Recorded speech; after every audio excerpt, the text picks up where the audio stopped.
Now I move on to the defensive side of the ball, and this is where it kind of gets jumbled because you've got defensive tackles and 3-4 ends and 4-3 ends and 3-4 outside linebackers and regular outside linebackers in a 4-3, inside linebackers for 3-4, 4-3 inside linebackers, all these different positions. So I'm going to do my best instead of doing like several separate smaller videos, try and do one big one where I'm going to take a look at defensive tackles, defensive ends, outside linebackers in both the 4-3 and the 3-4, and then inside linebackers. And out of that one big group, rate the top 15 prospects, in my opinion, only. Let's get started. Even though I'm not sure if he's going to stay inside at the NFL level, because he might not be able to get a lot bigger than 240 pounds without losing some of his speed, Bobby Wagner from Utah State, at the very worst, is somebody I think that will be taken in the second round that will fit for a team as a 4-3 weak side linebacker, and a damn good one. He's physical, but his best attribute to me is his speed and his ability to get all over the field and really wreak some havoc on opposing defenses. There's something in the water at Utah State because this guy, Bobby Wagner, could be a really good outside linebacker in the league.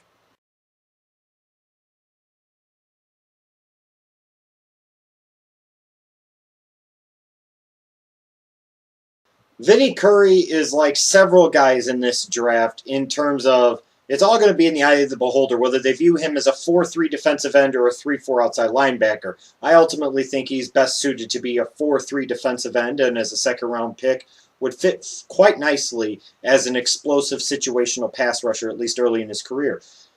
I think he'll end up going in the second round, but you never know. There's going to be such a big run on outside linebackers for the 3-4 in this draft between the positions of like 16 and 31, and you're going to see several of them go, and maybe a guy like Vinny Curry, like a few other guys on the list, is going to see their draft stock raised dramatically on Thursday night. Every year during the draft you see it, there are these quintessential late risers that just shoot up the draft board. Maybe they get caught in a wave, or teams are desperate for talent at that position. Chandler Jones from Syracuse, yeah, he could maybe potentially play end in a 4-3 or outside linebacker in a 3-4, which I think is his better NFL position. But I'm not as big on him as maybe others. Yes, I see the athleticism, the size, speed combination, etc. But while he was productive at Syracuse, he sometimes had trouble staying healthy. So it's kind of like he's a little bit of a dick tease. You could see where there's moments where he's been a stud, but I want more consistency. Do I think he'll end up getting taken anywhere from the New York Jets at 16 on down to maybe the beginning of the second round? Yeah, because there's going to be a big wave, like I've mentioned before, of 3-4 outside linebackers getting drafted high in this draft. So he'll get caught right up in there and make himself a lot of money, the lucky bastard. Warning, warning, workout warrior, workout warrior. You know what happens every year. There's a couple of guys that you hadn't heard of until the combine. All of a sudden, they go out there and impress the shit out of everybody at the combine with their workouts, and they just shoot like they have a rocket up their ass up to the top of the draft board. And then when people go back and watch the film, they're like, ooh, he's not that good. He's just an athletic freak. Dontari Poe from Memphis is just that. His film, second-round pick. Teams thinking that he could be the next Haloti Ngata will probably get him taken much higher than he should. He could go somewhere to maybe like the Dallas Cowboys at 14. Hell, I've thought of maybe even the Carolina Panthers at 9, maybe a Denver Broncos at 25. There's a wide range on Dontari Poe.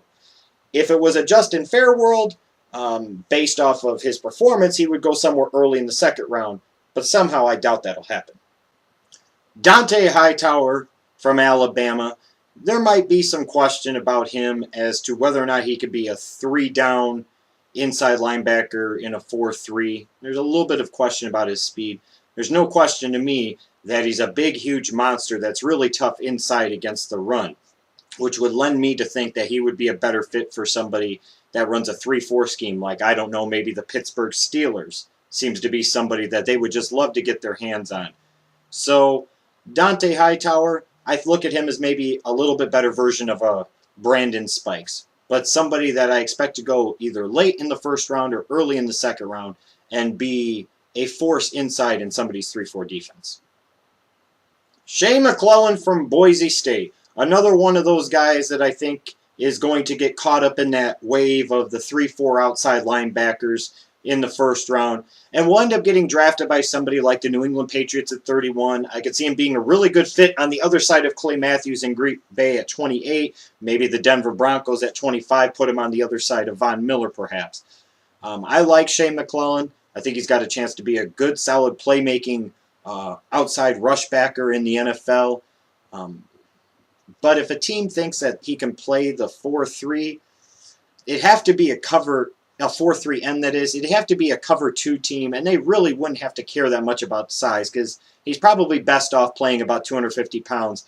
Maybe if he was playing for like the Indianapolis Colts and they still had Tony Dungy, maybe he would be able to get by as an end. But otherwise, to me, he's a 3-4 backer. Michael Brockers from LSU kind of benefited from playing on a great LSU Tiger defense, make no mistake about it. And he was a bit of a one-year wonder in a bit of a way. In terms of as a defensive tackle, I think he's not as explosive maybe as some may believe, and he's primarily more of a strong run player than he is a pass rusher, which tends to lead me to believe that his stock could be somewhere in the teens and somewhere closer to 30 in terms of where he'll get picked in the draft. Ultimately, I think his best fit is as a 3-4 defensive end, and maybe somebody like the Denver Broncos at pick 25, maybe the Pittsburgh Steelers. Somebody there in the 20s may be interested in him to fill in as a 3-4 defensive end. For Ron Zook, the former coach of Illinois, he might not have won a lot of games, but he gets guys into the NFL.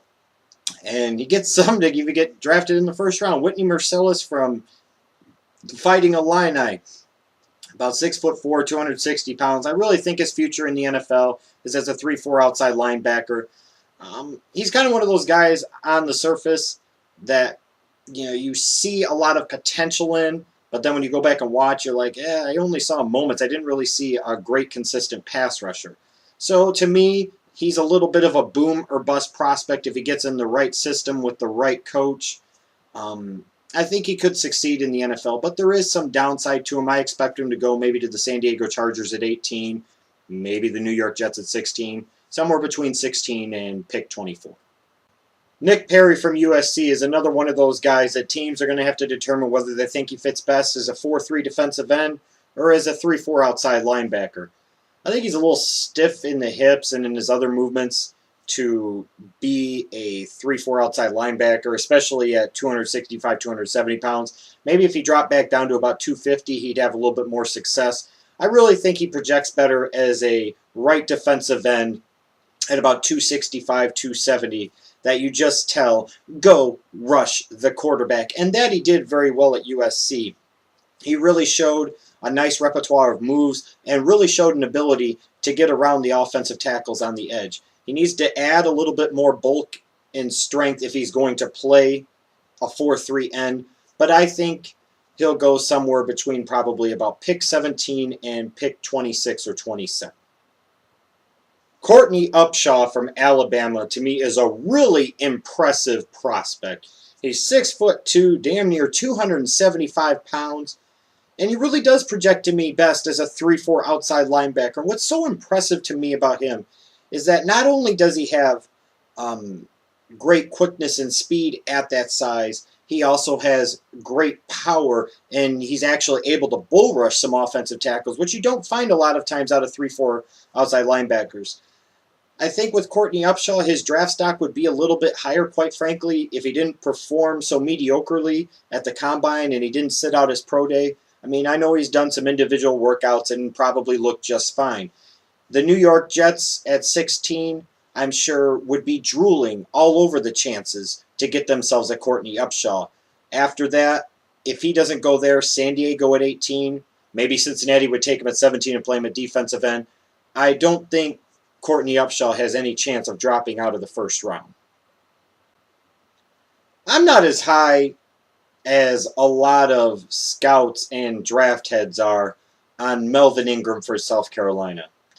I think he'll be a solid outside pass rusher in the NFL and probably will end up being a 4-3 defensive end. I think that's where he fits best. Even though he kind of has a short arm problem. Not that that's something that should necessarily prevent him from being an effective NFL player, but just when I went back and watched some of them at South Carolina, for all that I heard about in the one-on-one drills, he would look dominant at the Senior Bowl and Combine, blah, blah, blah. I looked at Melvin Ingram and I'm like, what his measurables say and what people tell me and what I've actually seen in the games really doesn't match up. The Jacksonville Jaguars could screw this fucking draft up and take him at 7. Maybe the Seahawks will take him at 12, the Eagles at 15. I'm sure Ingram will go pretty high on day 1. It's just I'm not as big of a fan as others. Coples has gotten a lot of comparisons to another UNC alum, Julius Peppers, because of the combination of size and athleticism. But I don't think Coples is quite as athletic as Peppers was when he was coming out in 2002. The biggest question about Quinton Coples is his motor, and does he have the drive and desire to be a dominant defensive end like his physical skill set says he can be. If you get him with the right coach in the right situation, I think Coples could end up being a star and being the best defensive end prospect out of this draft. He'll drop a little bit, I'm sure, on draft day. Maybe Seattle will take him at 12, maybe Philadelphia at 15, Cincinnati at 17, maybe the Bears at 19. He'll drop a little, but I'm a bigger fan of Quinton Coples than I am of Melvin Ingram. At first, when I heard about Fletcher Cox from Mississippi State, I was kind of like, I don't know about all that. But the more I've went back and watched him, the more I've absolutely fallen in love with him, so to speak, as a defensive tackle. To me, he is easily the best defensive tackle in this 2012 NFL draft, and based off of his talent level, should be a top 10 pick. To me, he is that type of disruptive inside force that could do everything that really would help a 4-3 defense, in particular a team that runs a cover 2. Where could he go? I could see situations where Fletcher Cox will end up in Carolina, definitely. And maybe an outside chance that St. Louis, with new coach Jeff Fisher, would want to beef up their defensive line even more, and they would take Fletcher Cox at number 6. But I don't think Fletcher Cox is going to have to wait too incredibly long to hear his name called on day 1 of the draft. I want to correct one thing I saw about Luke Peakley from Boston College. Somebody said that he was very well, could be the best middle linebacker prospect since Brian Urlacher in 2000. Patrick Willis called and said, go fuck yourself. Fair enough. Now with that said, I am a big Peakley fan. I think it's possible he could get drafted maybe the highest at Carolina at number 9, Buffalo at 10, Kansas City at 11, Seattle at 12, Arizona at 13. Who knows?